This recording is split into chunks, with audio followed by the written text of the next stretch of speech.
ಉತ್ತರ ಭಾರತದಲ್ಲಿ ಹಿಂದೆಂದೂ ಕಾಣದಂತಹ ರಣಭೀಕರ ಪ್ರವಾಹ ಸೃಷ್ಟಿಯಾಗಿದೆ. ಮಳೆರಾಯ ಎಲ್ಲವನ್ನೂ ಆಪೋಷಣೆ ತೆಗೆದುಕೊಳ್ತಾ ಸಾಗಿದೆ. ಪ್ರಮುಖ ದೇವಾಲಯಗಳಿಗೂ ಪ್ರವಾಹದ ಹೊಡೆತ ತಟ್ಟಿದೆ. ಮಹಾಮಳೆಗೆ ಉತ್ತರ ಭಾರತ ತತ್ತರ. ಪ್ರವಾಹಕ್ಕೆ ಕೊಚ್ಚಿ ಹೋಗ್ತಿದೆ ಜೀವನ.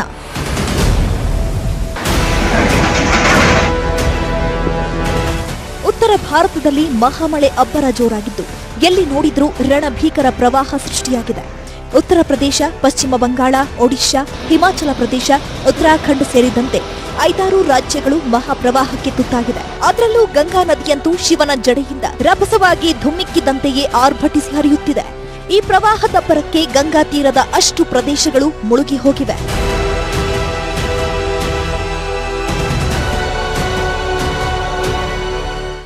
ಗಂಗಾ ನದಿ ಕಾಶಿ ವಿಶ್ವನಾಥನ ಸನ್ನಿಧಿಯನ್ನೇ ಅಲ್ಲೋಲ ಕಲ್ಲೋಲವನ್ನಾಗಿಸಿದೆ. ವಾರಣಾಸಿಯಲ್ಲಿ ಹೆಚ್ಚಿನ ಹಾನಿ ಸಂಭವಿಸಿದೆ.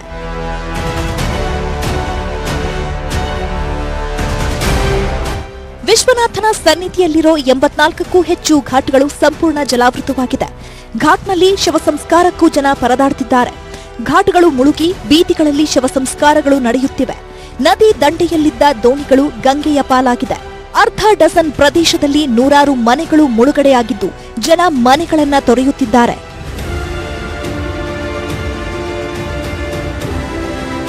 ಜಮ್ಮುವಿನಲ್ಲಿರೋ ಪ್ರಮುಖ ಧಾರ್ಮಿಕ ಸ್ಥಳ ವೈಷ್ಣೋದೇವಿ ಕೂಡ ಮಳೆ ಅಬ್ಬರಕ್ಕೆ ತತ್ತರಿಸಿದೆ. ದೇವಾಲಯದ ಆವರಣಕ್ಕೂ ನೀರು ನುಗ್ಗಿ ಅಪಾರ ಹಾನಿ ಸೃಷ್ಟಿಸಿದೆ.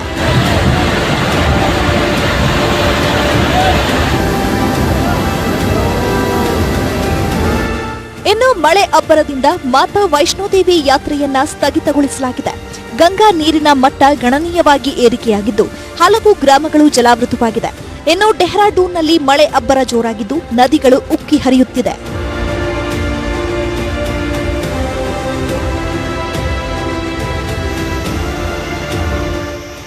ಸಂಗಮ್ ನಗರವಾದ ಪ್ರಯಾಗ್ರಾಜ್ನಲ್ಲಿ ಗಂಗಾ ಮತ್ತು ಯಮುನಾ ನದಿಗಳೆರಡೂ ಉಕ್ಕಿ ಹರಿಯುತ್ತಿವೆ. ಪ್ರಯಾಗ್ರಾಜ್ನಲ್ಲೂ ಎಲ್ಲಾ ಘಾಟ್ಗಳು ಜಲಾವೃತವಾಗಿದೆ. ಜನವಸತಿ ಪ್ರದೇಶಗಳಿಗೂ ನೀರು ನುಗ್ಗಿದೆ.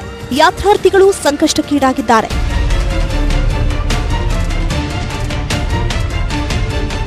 ಇನ್ನೊಂದು ಕಡೆ ಡೆಹ್ರಾಡೂನ್ನಲ್ಲಿ ತಮಾಸಾ ನದಿ ಅಬ್ಬರ ಹೆಚ್ಚಿದ್ದು ಮನೆ ಕಟ್ಟಡಗಳನ್ನೆಲ್ಲ ಆಪೋಷಣ ತೆಗೆದುಕೊಳ್ಳುವಂತೆ ಉಕ್ಕಿ ಹರಿಯುತ್ತಿದೆ. ತಪಕೇಶ್ವರ ಮಹಾದೇವ ದೇವಸ್ಥಾನ ಕೂಡ ಕೊಚ್ಚಿ ಹೋಗುವಷ್ಟು ರಭಸವಾಗಿ ನೀರು ಉಕ್ಕಿ ಹರಿಯುತ್ತಿದೆ.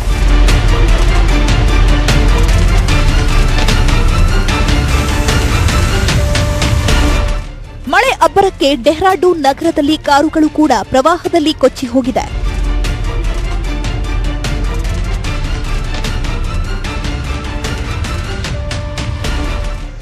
ಹಿಮಾಚಲ ಪ್ರದೇಶದಲ್ಲಿ ರಣಭೀಕರ ಮಳೆಯಿಂದಾಗಿ ಕಂಗ್ರಾ ಜಿಲ್ಲೆಯ ಚಕ್ರಿ ರೈಲ್ವೆ ಮೇಲ್ಸೇತುವೆ ಕೊಚ್ಚಿ ಹೋಗಿದೆ.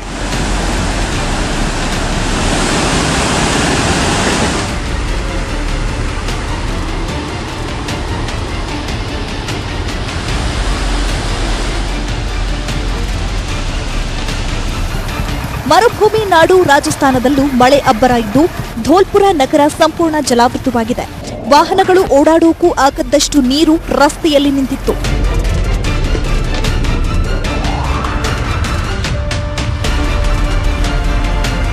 ಇನ್ನೊಂದು ಕಡೆ ಉದಯಪುರದಲ್ಲೂ ನದಿಗಳು ಉಕ್ಕಿ ಹರಿತಾ ಇದ್ದು ಜನ ನದಿಯನ್ನ ಪ್ರಯಾಸದಿಂದ ದಾಟ್ಕೊಂಡು ಹೋಗಿ ಅಂತ್ಯ ಸಂಸ್ಕಾರ ಮಾಡುತ್ತಿದ್ದಾರೆ. ಪಶ್ಚಿಮ ಬಂಗಾಳದಲ್ಲಿ ಗಂಡೇಶ್ವರಿ ಮತ್ತು ದ್ವಾರಕೇಶ್ವರಿ ನದಿ ಆರ್ಭಟಿಸುತ್ತಿದೆ. ಅಪಾರ ಪ್ರಮಾಣದ ಬೆಳೆಗಳು ನಾಶವಾಗಿದೆ. Bureau report, news 18 Kannada. Delhi DCM Manish ಸಿಸೋಡಿಯಾಗೆ ನಿನ್ನೆ ಸಿಬಿಐ ಅಧಿಕಾರಿಗಳು 14 ಗಂಟೆಗಳ ಕಾಲ ಡ್ರಿಲ್ ಮಾಡಿದ್ರು. ಲಿಕ್ಕರ್ ಹಗರಣ ಈಗ ಸಿಎಂ ಕೇಜ್ರಿವಾಲ್ ಬುಡಕ್ಕೂ ಸುತ್ತಕೊಳ್ತಾ ಇದೆ. ಇವತ್ತು ಮನೀಶ್ ಸಿಸೋಡಿಯಾ ತಮ್ಮ ಮೇಲಿನ ಆರೋಪಗಳ ಬಗ್ಗೆ ಏನ್ ಹೇಳಿದ್ರು ಕೇಳಿ. ದೆಹಲಿ ಆಪ್ ಸರ್ಕಾರಕ್ಕೆ ಲಿಕ್ಕರ್ ಕಂಟಕ. ಅರೆಸ್ಟ್ ಆಗ್ತಾರಾ ಡಿಸಿಎಂ ಸಿಸೋಡಿಯಾ? ದೆಹಲಿ ಶಿಕ್ಷಣ ಕ್ಷೇತ್ರದಲ್ಲಿ ಕ್ರಾಂತಿ ಮಾಡಿದ್ದ ಅರವಿಂದ್ ಕೇಜ್ರಿವಾಲ್ ನೇತೃತ್ವದ ಆಪ್ ಸರ್ಕಾರ ಹೊಸ ಅಬಕಾರಿ ನೀತಿಯಿಂದಾಗಿ ಇಕ್ಕಟ್ಟಿಗೆ ಸಿಲುಕಿದೆ. ಹಗರಣ ಡಿಸಿಎಂ ಮನೀಶ್ ಸಿಸೋಡಿಯಾಗೆ ಸುತ್ತಿಕೊಂಡಿದ್ದು ನಿಧಾನವಾಗಿ ಸಿಎಂ ಕೇಜ್ರಿವಾಲ್ ಬುಡಕ್ಕೂ ಸುತ್ತಿಕೊಳ್ತಿದೆ.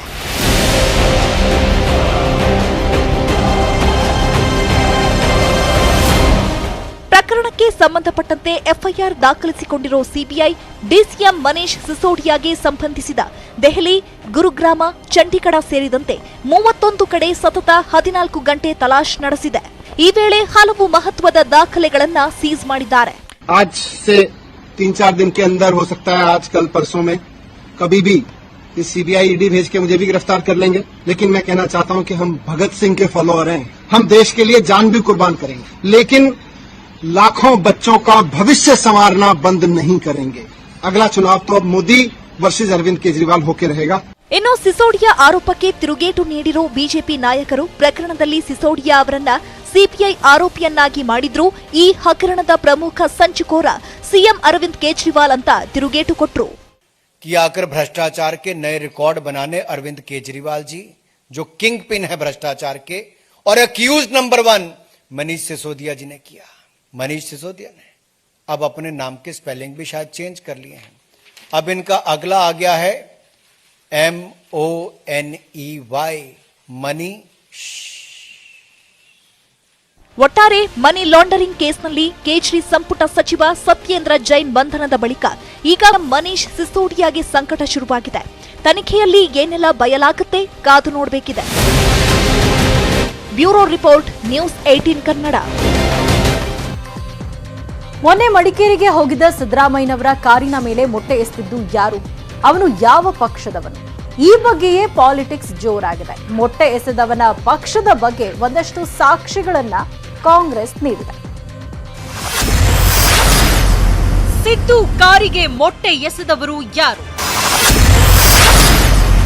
ಸಂಪತ್ ಬಿಜೆಪಿಗನೋ ಕಾಂಗ್ರೆಸ್ಸಿಗನೋ?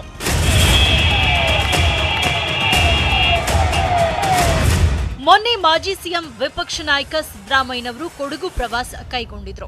ಈ ವೇಳೆ ಮಡಿಕೇರಿಯಲ್ಲಿ ಸಿದ್ದರಾಮಯ್ಯ ವಿರುದ್ಧ ಗೋ ಬ್ಯಾಕ್ ಕೂಗು ಕೇಳಿ ಬಂದಿದ್ದು ಕಪ್ಪು ಬಾವುಟ ಪ್ರದರ್ಶಿಸಲಾಗಿತ್ತು. ಅಲ್ಲದೆ ಅವರ ಕಾರಿನ ಮೇಲೆ ಮೊಟ್ಟೆಯನ್ನ ಕೂಡ ಎಸೆಯಲಾಗಿತ್ತು. ಈಗ ಮೊಟ್ಟೆ ಎಸೆದವ ಯಾರು ಅನ್ನೋದು ಗೊತ್ತಾಗಿದ್ದು ಆತ ಬಿಜೆಪಿ ಕಾರ್ಯಕರ್ತನೋ ಕಾಂಗ್ರೆಸ್ ಕಾರ್ಯಕರ್ತನೋ ಅನ್ನೋ ವಿವಾದ ಶುರುವಾಗಿದೆ.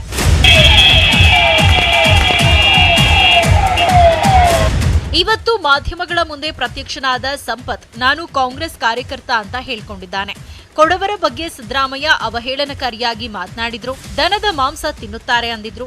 ಟಿಪ್ಪು ವಿಷಯದಲ್ಲೂ ಕೊಡಗಿನ ಜನರ ಭಾವನೆಗೆ ಧಕ್ಕೆ ತಂದಿದ್ರು. ಹೀಗಾಗಿ ಮೊಟ್ಟೆ ಎಸೆತೆ ಅಂತ ಹೇಳಿದ್ದಾನೆ. ನಮ್ಮ ಕೊಡಗಿನವ್ರ ಬಗ್ಗೆ ಈ ಥರ ಅವಹೇಳನ ಹೇಳಿಕೆ, ಕೊಡಗಿನವರು ದನದ ಮಾಂಸ ತಿಂತಾರೆ ಅಲ್ಲಿ, ಮತ್ತು ಟಿಪ್ಪು ಬಗ್ಗೆ ಈ ಕೊಡಗಿನವ್ರದ್ದು ಟಿಪ್ಪು ಇದ್ರದ್ದು ಎಷ್ಟಾಗಿದೆ ಅಂತ ಗೊತ್ತು. ಮತ್ತು ಇಲ್ಲಿ ಆ ಥರ ಹೇಳಿಕೆಗಳು ಕೊಟ್ಕೊಂಡು ಮಾಡಿಕೊಂಡು ನಂಗೆ ಅದು ಖುಷಿಯಾಗಿಲ್ಲ. ನಾನು ಹಿಂದೂ, ನಾನು ಕಾಂಗ್ರೆಸ್. ಹಿಂದೂಗಳ ಬಗ್ಗೆ ಹೇಳಿಕೆ ನಾನು ಹೊರದೆ. ಇನ್ನು ಮೊಟ್ಟೆ ಎಸೆದನ್ನ ಸಂಪತ್ ಒಪ್ಕೊಂಡ ಬೆನ್ನಲ್ಲೇ ಆತನನ್ನ ಕುಶಾಲನಗರದಲ್ಲಿ ಪೊಲೀಸರು ಬಂಧಿಸಿದ್ದಾರೆ. ಮೊನ್ನೆ ಪೊಲೀಸರು ವಶಕ್ಕೆ ಪಡೆದಿದ್ದ ಸಂಪತ್ ತಪ್ಪಿಸಿಕೊಂಡಿದ್ದ. ಈಗ ಮತ್ತೆ ಆತನನ್ನ ಪೊಲೀಸರು ವಶಕ್ಕೆ ಪಡೆದಿದ್ದಾರೆ.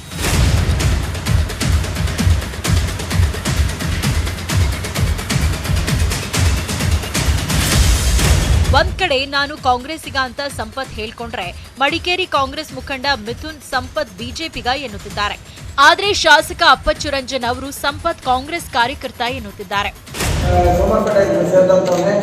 ನಮ್ಮ ಯಾವ ಕಾಂಗ್ರೆಸ್ ಕಾರ್ಯಕ್ರಮದಲ್ಲೂ ಕೂಡ ಕಾಂಗ್ರೆಸ್ನ ಒಂದು ಕಚೇರಿಯಲ್ಲೂ ಕೂಡ ಅವನು ಕಾಣಿಸ್ಕೊಂಡಿದ್ದಿಲ್ಲ. ಆ ಬಿಜೆಪಿ ಜೊತೆನೇ ಓಡಾಡುವಂತವನು. ಫೋಟೋ ಎಲ್ಲಿಂದ ಬಂತವನು ಹೆಗ್ಲ ಮೇಲೆ ಕೈ ಹಾಕೊಂಡು ನಾವು ಎಡಿಟ್ ಮಾಡಿರೋದು.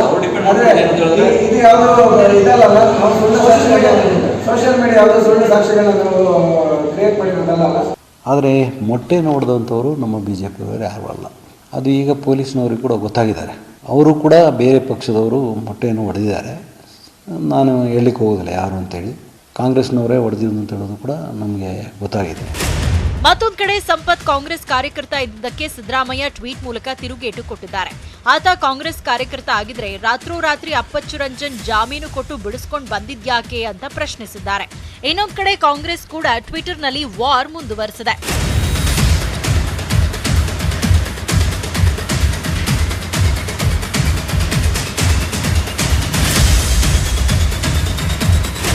ಸಂಪತ್ ಆರ್ಎಸ್ಎಸ್ ಕಾರ್ಯಕರ್ತ ಅನ್ನೋ ಫೋಟೋಗಳನ್ನ ಕಾಂಗ್ರೆಸ್ ರಿವೀಲ್ ಮಾಡಿದೆ.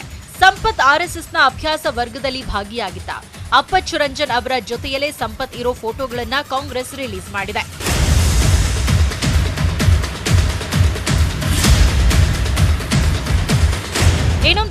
ಸಿದ್ದರಾಮಯ್ಯ ಕಾರಿಗೆ ಮೊಟ್ಟೆ ಎಸೆದಿರೋದನ್ನ ಬಿಜೆಪಿ ನಾಯಕರು ಸಮರ್ಥಿಸಿಕೊಳ್ತಿದ್ದಾರೆ. ಮೊಟ್ಟೆ ಹೊಡೆದ್ರು ಅಂತ ನುಗ್ತಾವ್ರೆ ಅಷ್ಟೇ. ಮೊಟ್ಟೆ ಹೊಡಿಲಿಲ್ಲ ಅಂದ್ರೆ ಓದ್ತಾ ಇರಲಿಲ್ಲ. ಹಾಕಿದಲ್ಲ ಮೊಟ್ಟೆ ಹಾಕಿದ್ರಲ್ಲಪ್ಪ, ಟಚ್ ಆಯ್ತಲ್ಲ. ಅದಕ್ಕೆ ನಾವು ಈ ಮೊಟ್ಟೆ ಸಂಸ್ಕೃತಿಯನ್ನ ನಾವೇನು ಪ್ರೋತ್ಸಾಹಿಸಲ್ಲ. ಕಾಂಗ್ರೆಸ್ನಿಂದ ಪ್ರತಿಭಟನೆ ಹಾಗೂ ಮುತ್ತಿಗೆ ಸಾಧ್ಯತೆ ಹಿನ್ನೆಲೆಯಲ್ಲಿ ಬೆಂಗಳೂರಿನ ಶಾಸಕರ ಭವನದ ಬಳಿ ಬಿಗಿ ಪೊಲೀಸ್ ಬಂದೋಬಸ್ತ್ ಏರ್ಪಡಿಸಲಾಗಿದೆ. ಶಾಸಕರಾದ ಅಪ್ಪಚ್ಚು ರಂಜನ್ ಹಾಗೂ ಬೋಪಯ್ಯ ನಿವಾಸ ಹಾಗೂ ಕೊಠಡಿಗಳಿಗೆ ಭದ್ರತೆ ಒದಗಿಸಲಾಗಿದೆ. Bureau report, news 18 Kannada.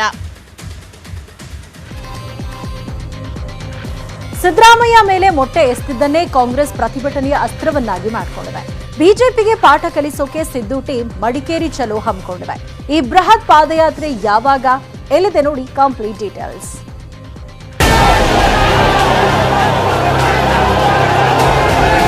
SP ಕಚೇರಿ ಮುತ್ತಿಗೆ 26ನೇ ತಾರೀಕಿದೆ. ಎಸ್ಪಿ ಕಚೇರಿ ಮುತ್ತಿಗೆ 26ನೇ ತಾರೀಕಿದೆ.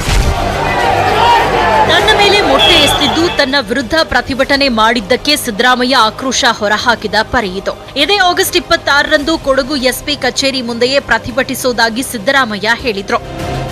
ಎಸ್ಪಿ ಕಚೇರಿ ಮುತ್ತಿಗೆ 26ನೇ ತಾರೀಕಿದೆ. 26ನೇ ತಾರೀಕಿದೆ.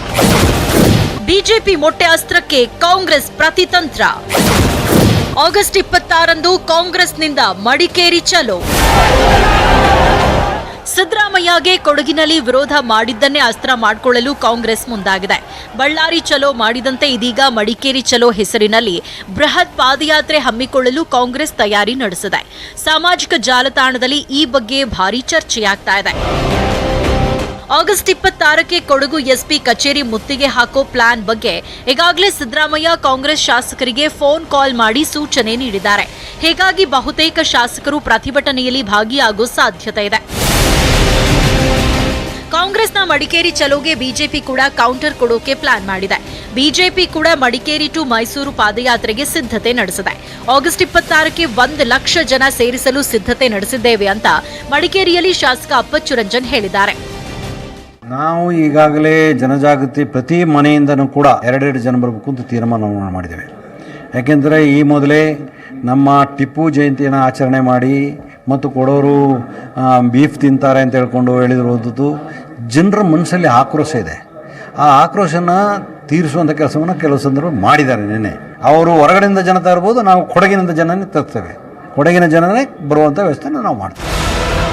ಒಟ್ಟಾರೆ ಕಾಂಗ್ರೆಸ್ ಟೀಮ್ ಸಿದ್ದು ಬೆನ್ನಿಗೆ ನಿಂತು ಮಡಿಕೇರಿಗೆ ಪಾದಯಾತ್ರೆಗೆ ಮುಂದಾದ್ರೆ ಕೊಡಗಿನ ಬಿಜೆಪಿ ನಾಯಕರು ಸೇರಿ 1 ಲಕ್ಷ ಜನ ಸೇರಿ ಮೈಸೂರಿಗೆ ಮುತ್ತಿಗೆ ಹಾಕಲು ಪ್ಲಾನ್ ಮಾಡಿದ್ದಾರೆ. ಈ ಫೈಟ್ ಹೇಗಿರುತ್ತೋ ಕಾದು ನೋಡಬೇಕು. Bureau report, news 18 Kannada. ಸಿದ್ದರಾಮಯ್ಯನವರು ನೆನೆ ಚಿಕ್ಕಮಗಳೂರಿಗೆ ಹೋಗಿದ್ದಾಗ ರಂಭಾಪುರಿ ಶ್ರೀಗಳ ಮುಂದೆ ಪಶ್ಚಾತ್ತಾಪದ ನುಡಿಗಳನ್ನಾಡಿದ್ರಂತೆ. ಆದ್ರೆ ಇವತ್ತು ಸಿದ್ದು ಯೂ ಟರ್ನ್ ಹೊಡೆದಿದ್ದಾರೆ. ಹಾಗಾದ್ರೆ ಯಾರು ಏನ್ ಹೇಳಿದ್ರು, ಯಾರು ಹೇಳಿದ್ ಸರಿ? ಬನ್ನಿ ಸ್ಟೋರಿ ನೋಡೋಣ.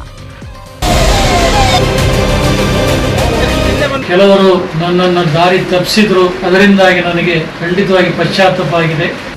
ಇಲ್ಲಪ್ಪ, ಎಕ್ಸ್ಪ್ಲೈನ್ ಮಾಡಿದ್ರೆ ಏನಾಯ್ತು ಅಂತ ಎಕ್ಸ್ಪ್ಲೈನ್ ಮಾಡಿದ್ರು. ನಿನ್ನೆ ಮಾಜಿ ಸಿಎಂ ಸಿದ್ದರಾಮಯ್ಯ ಚಿಕ್ಕಮಗಳೂರಿಗೆ ಹೋಗಿದ್ದಾಗ ಭಾರೀ ಪ್ರತಿಭಟನೆ ಎದುರಾಗಿತ್ತು. ಇದಾದ ಬಳಿಕ ಬಾಳೆಹೊನ್ನೂರಿನ ರಂಭಾಪುರಿ ಮಠಕ್ಕೆ ಹೋಗಿದ್ದ ವೇಳೆ ಶ್ರೀಗಳ ಮುಂದೆ ಧರ್ಮದ ವಿಚಾರಕ್ಕೆ ಕೈ ಹಾಕಿದ್ದು ತಪ್ಪಾಯಿತು ಅಂತ ಸಿದ್ದರಾಮಯ್ಯ ಪಶ್ಚಾತ್ತಾಪದ ನುಡಿಗಳನ್ನಾಡಿದ್ರಂತೆ. ಈ ಬಗ್ಗೆ ರಂಭಾಪುರಿ ಶ್ರೀಗಳೇ ಮಾಹಿತಿ ನೀಡಿದ್ರು. ಆದರೆ ಇಂದು ಮಾಜಿ ನಾನು ಈ ರೀತಿ ಹೇಳಲೇ ಇಲ್ಲ ಎಂದಿದ್ದಾರೆ. ಧರ್ಮದ ವಿಚಾರವಾಗಿ ಅಂದು ಏನಾಗಿತ್ತು ಅನ್ನೋದನ್ನ ವಿವರಿಸಿದ್ದೆ. ಧರ್ಮ ವಿಭಜನೆ ನಮಗೂ ಇಷ್ಟ ಇರಲಿಲ್ಲ ಅಂತ ಕೇವಲ ಸಂದರ್ಭ ವಿವರಿಸಿದ್ದೆ ಅಷ್ಟೇ ಎಂದಿದ್ದಾರೆ. ಇಲ್ಲಪ್ಪ, ನೋಡ್ರಿ, ಇಲ್ಲ ಎಕ್ಸ್ಪ್ಲೈನ್ ಮಾಡಿದ್ರೆ ಏನಾಯ್ತು ಅಂತ ಎಕ್ಸ್ಪ್ಲೈನ್ ಮಾಡಿದೆ.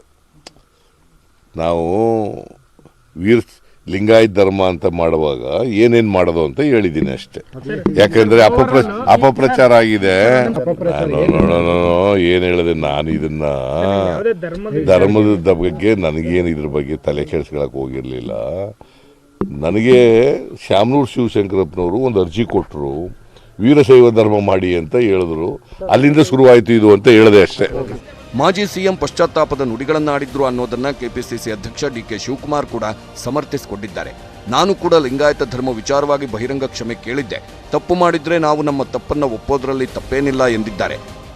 ನಾನು ಮಾಧ್ಯಮದಲ್ಲಿ ಹೇಳಿದ್ದೆ, ಮನುಷ್ಯ ನಾವೇ ಆಗಲಿ ಯಾರೇ ಆಗಲಿ ತಪ್ಪು ಮಾಡಿದ್ರೆ ನಮ್ಮ ತಪ್ಪನ್ನ ನಾವು ಒಪ್ಕೊಳ್ಳೋದ್ರಲ್ಲಿ ತಪ್ಪೇನಿಲ್ಲ.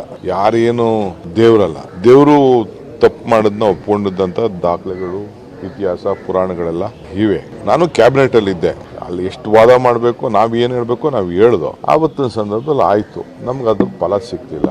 ಬಟ್ ನಾನು ಓಪನ್ ಆಗಿ ಅವ್ರ ಕ್ಷಮಾಪಣೆ ಕೇಳಿದ್ದು ನಿಜ, ಅದೇ ಬದ್ಧತೆಯಲ್ಲಿರೋದು ನಿಜ, ಮುಂದಕ್ಕೂ ಇರೋದು ನಿಜ.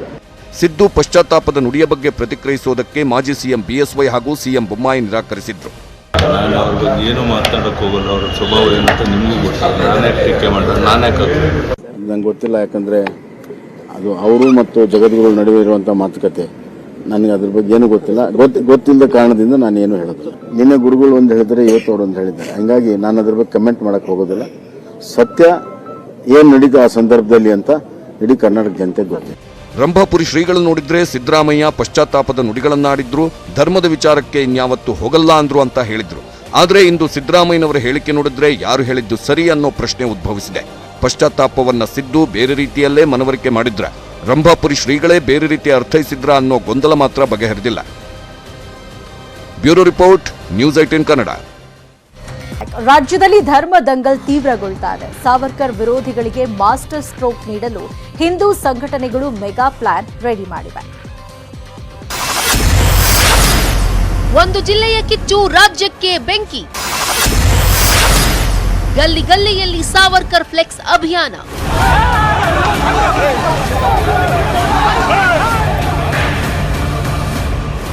ಶಿವಮೊಗ್ಗ, ತುಮಕೂರು ಸೇರಿ ಹಲವೆಡೆ ಸಾವರ್ಕರ್ ಅವರ ಫೋಟೋವನ್ನ ಕಿಡಿಗೇಡಿಗಳು ಕಿತ್ತು ಹಾಕಿದ್ರು. ಇದೊಂದು ವಿವಾದದ ಕಿಡಿ ಇದೀಗ ರಾಜ್ಯವ್ಯಾಪಿ ಭುಗಿಲೇಳುವಂತೆ ಮಾಡ್ತಿದೆ. ಮಾಜಿ ಸಿಎಂ ಸಿದ್ದರಾಮಯ್ಯ ಸೇರಿ ಕಾಂಗ್ರೆಸ್ ನಾಯಕರು ಸಾವರ್ಕರ್ ಏನು ದೇಶಪ್ರೇಮಿನಾ ಅಂತ ಪ್ರಶ್ನಿಸುತ್ತಿದ್ರು. ಇದೀಗ ವಿರೋಧಿಗಳಿಗೆ ಮಸ್ತ್ ಸ್ಟ್ರೋಕ್ ಕೊಡೋಕೆ ಬಿಜೆಪಿ ಸೇರಿ ಹಿಂದೂಪರ ಸಂಘಟನೆಗಳು ಪ್ಲಾನ್ ಮಾಡಿವೆ. ಗಣೇಶೋತ್ಸವದ ಪೆಂಡಾಲ್ಗಳಲ್ಲಿ ಬರೋಬ್ಬರಿ 10,000 ಫ್ಲೆಕ್ಸ್ ಅಳವಡಿಕೆಗೆ ಪ್ಲಾನ್ ನಡೆದಿದೆ. ಸಾವರ್ಕರ್ ಅವರ ಒಂದು ಫೋಟೋ ಹರಿದ್ರೆ 1,000 ಪೋಸ್ಟರ್ ಹಾಕ್ತೀವಿ ಅಂತ ಚಕ್ರವರ್ತಿ ಸೂಲಿಬೇಲೆ ಓಪನ್ ಚಾಲೆಂಜ್ ಮಾಡಿದ್ದಾರೆ. ಕಾಂಗ್ರೆಸ್ನವ್ರದ್ದು ಈ ತರದ ಹೊಸ ಬೆಳವಣಿಗೆ ಏನಲ್ಲ, ಸಾವರ್ಕರ್ಗೆ ಅವಮಾನ ಮಾಡುವಂತ ಮತ್ತು ಸಾವರ್ಕರ್ ಅಷ್ಟೇ ಅಲ್ಲ ಎಲ್ಲ ರಾಷ್ಟ್ರಭಕ್ತ ಸಮೂಹಕ್ಕೆ ಅವಮಾನ ಮಾಡುವಂತ ಪ್ರಕ್ರಿಯೆ ಕಾಂಗ್ರೆಸ್ನವ್ರದ್ದು ಯಾವಾಗಲೂ ಇದೆ. ಹೀಗಾಗಿ ಪ್ರತಿಕ್ರಿಯೆ ಕೊಡ್ಲಿಕ್ಕೆ ಇಚ್ಛಪಡಲ್ಲ. ಇನ್ನೊಂದು ಕಡೆ ಧಾರವಾಡದಲ್ಲಿ ಸಾವರ್ಕರ್ ಫೋಟೋ ಸುಟ್ಟ ಪ್ರಕರಣಕ್ಕೆ ಸಂಬಂಧಿಸಿದಂತೆ ಕಾಂಗ್ರೆಸ್ ಮುಖಂಡರ ವಿರುದ್ಧ ಎಫ್ಐಆರ್ ದಾಖಲಾಗಿದೆ. ಧಾರವಾಡ ಉಪನಗರ ಠಾಣೆಯಲ್ಲಿ ಬಜರಂಗ ದಳದಿಂದ ದೂರು ದಾಖಲಿಸಲಾಗಿತ್ತು. ಅದರಂತೆ ಕಾಂಗ್ರೆಸ್ ಗ್ರಾಮೀಣ ಜಿಲ್ಲಾಧ್ಯಕ್ಷ ಸೇರಿ 12 ಜನರ ವಿರುದ್ಧ ಎಫ್ಐಆರ್ ದಾಖಲಾಗಿದೆ. ಸಾವರ್ಕರ್ ಭಾವಚಿತ್ರ ಸುಟ್ಟು ಹಾಕಿದ್ದು ಹೇಯ ಕೃತ್ಯ ಅಂತ ಶ್ರೀರಾಮ ಸೇನೆ ಮುಖ್ಯಸ್ಥ ಪ್ರಮೋದ್ ಮುತಾಲಿಕ್ ಕಿಡಿಕಾರಿದ್ದಾರೆ. ಸಾವರ್ಕರ್ ಅವರ ಭಾವಚಿತ್ರ ಸುಟ್ಟು ಹಾಕಿದ್ದು ಅತ್ಯಂತ ಹೇಯವಾದ ಕೃತ್ಯ. ಸಾವರ್ಕರ್ ಅವರ ಭಾವಚಿತ್ರ ಸುಟ್ಟಿದ್ದು ಒಂದು ದೇಶದ್ರೋಹಿ ಕೃತ್ಯ ಅಂತ ಹೇಳ್ತೀನಿ ನಾನು. ನೀವು ಸುಡ್ತಾ ಇರೋದು ಭಾವಚಿತ್ರ ಅಲ್ಲ, ಭಾರತ ಮಾತೆಯನ್ನು ಸುಡ್ತಾ ಇದೆ. ಇನ್ನು ಸಾವರ್ಕರ್ ಫೋಟೋ ಸುಟ್ಟಿದ್ದಕ್ಕೆ ಹುಬ್ಬಳ್ಳಿಯಲ್ಲಿ ಮಾಜಿ ಸಚಿವ ಎಂಬಿ ಪಾಟೀಲ್ಗೆ ಪ್ರತಿಭಟನೆ ಬಿಸಿ ತಟ್ಟಿತ್ತು. ಬಿಜೆಪಿ ಕಾರ್ಯಕರ್ತರಿಂದ ಎಂಬಿ ಪಾಟೀಲ್ಗೆ ಮುತ್ತಿಗೆ ಹಾಕಲು ಯತ್ನಿಸಿದ್ದು ಪೊಲೀಸರು ಪ್ರತಿಭಟನಾಕಾರರನ್ನ ವಶಕ್ಕೆ ಪಡೆದ್ರು. ಈ ವೇಳೆ ಪೊಲೀಸರು ಬಿಜೆಪಿ ಕಾರ್ಯಕರ್ತರ ನಡುವೆ ತಳ್ಳಾಟ, ನೂಕಾಟ ಕೂಡ ನಡೆಯಿತು.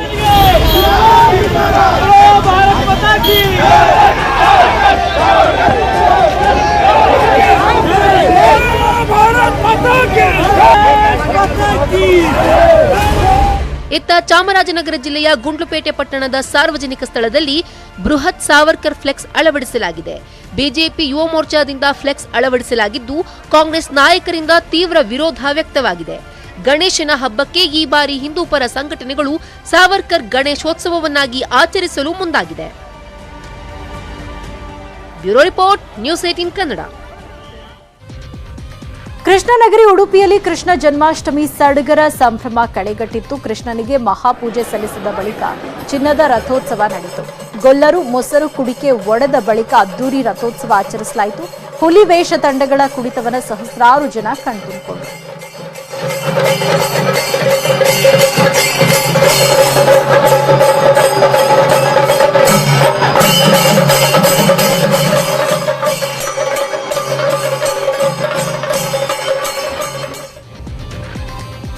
ಈ ಎಲ್ಲಾ ಪ್ರಮುಖ ಸುದ್ದಿಗಳೊಂದಿಗೆ ಇವತ್ತಿನ ಅಗ್ರ ರಾಷ್ಟ್ರೀಯ ವಾರ್ತೆಯನ್ನು ಮುಗಿಸ್ತಾ ಇದ್ದೀನಿ. ನೋಡ್ತಾ ಇರಿ ನ್ಯೂಸ್ 18 ಕನ್ನಡ. ಜಾಲ ನಮ್ಮದು, ಬಲ ನಿಮ್ಮದು.